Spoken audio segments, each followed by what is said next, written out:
அதிமுக சார்பில் கருப்பு சட்டை அணிந்து வந்தப்போ எனக்கு கோபமெல்லாம் வரல, சிரிப்பு தான் வந்துச்சு. இப்படியாவது கருப்பு சட்டை போடுறாங்களான்னு மகிழ்ச்சி அடைஞ்சுக்கிட்டேன். என்னுடைய கேள்வி எல்லாம், மக்களால் தேர்ந்தெடுக்கப்பட்ட ஒரு மாநில சட்டமன்றத்தை மதிக்காம ஒரு ஆளுநர் நடந்துக்கிறார், அவரை கண்டிச்சு கருப்பு சட்டை அணியும் துணிச்சல் உங்களுக்கே இல்லை என்பதுதான் என்னுடைய கேள்வி. இயற்கை பேரிடரால பாதிக்கப்பட்ட மக்களுக்கு நிவாரண நிதி கூட தர மறுத்து இரக்கமில்லாமல் நடந்துக்கிற ஒரு ஒன்றிய அரசை கண்டிச்சு நீங்க கருப்பு சட்டை அணிந்திருந்தா அவங்களை வாழ்த்தி இருப்பேன், மகிழ்ச்சி அடைஞ்சிருப்பேன்.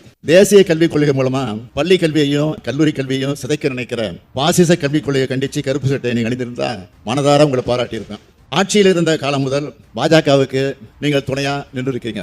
இருட்டு அரசியல் நடத்துறவங்களுக்கு கருப்பு சட்டை அணிய எந்த தார்மீக உரிமையும் இல்லை. ஒன்றிய அரசானது தமிழ்நாடு அரசை தொடர்ந்து புறக்கணித்தும் வஞ்சித்தும் வருது. தமிழ்நாடு அரசு செயல்படுத்தி வரக்கூடிய பல்வேறு திட்டங்களுக்கு ஒன்றிய அரசானது மாநில அரசோட கொள்கைகளுக்கு எதிரான நிபந்தனைகளை விதிச்சு அரசு திட்டங்களை செயல்படுத்துறதுல சிரமங்களை உண்டாக்குறது மட்டும் இல்லாம அந்த திட்டங்களை முடங்குகிற சூழ்நிலையும் உருவாக்கி வச்சிருக்கு. ஒருங்கிணைந்த கல்வி இயக்கத்தின் கீழ் ஒன்றிய அரசிலிருந்து வர வேண்டிய 2152 கோடி ரூபாய் இன்னும் நிலுவையில் இருக்கு. தேசிய உயர்கல்வி இயக்கத்தின் கீழ் செயல்படுத்தப்படுகிற திட்டங்களையும் தேசிய கல்விக் கொள்கையை ஒன்றிய அரசு திணிக்கிறதுனால இந்த திட்டங்களும் இப்ப முடங்குற நிலை ஏற்பட்டிருக்கு. பெஞ்சல் புயல் ஏற்படுத்தி உள்ள பேரிடர்களை குறிப்பிட்டு தற்காலிக மற்றும் நிரந்தர நிவாரணம் மற்றும் மீட்பு பணிகளுக்கு 6675 கோடி ரூபாய் தேவைப்படும் மதிப்பீடுகள் செய்யப்பட்டு நிதி விடுவிப்பு கோரிக்கை ஒன்றிய அரசுக்கு அனுப்பினோம். ஆனா இதுவரை எந்த ஒரு நிதியும் ஒன்றிய அரசு விடுவிக்கல. ஒன்றிய அரசு வீடுதோறும் குடிநீர் என்ற திட்டத்தை வச்சிருக்கு. இந்த திட்டத்தின் கீழ் வழங்க வேண்டிய 4142 கோடி ரூபாயில 732 கோடி ரூபாயை மட்டும்தான் வழங்கியிருக்காங்க. நாம தான் நம்ம நிதியை கொடுத்து இந்த திட்டத்தை செயல்படுத்திட்டு வரோம்.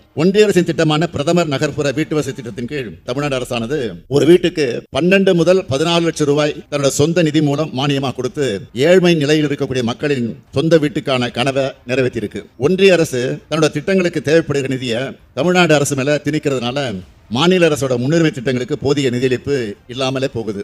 இப்போ நான் சொன்னதில் இருந்த தமிழ்நாட்டினுடைய நிதிநிலையை நீங்க புரிஞ்சுக்கலாம். இத்தனைக்கும் இடையில தான் எல்லாத்தையும் சமாளிச்சு மக்கள் நல திட்டங்களை நிறைவேற்றிட்டு வரோம்.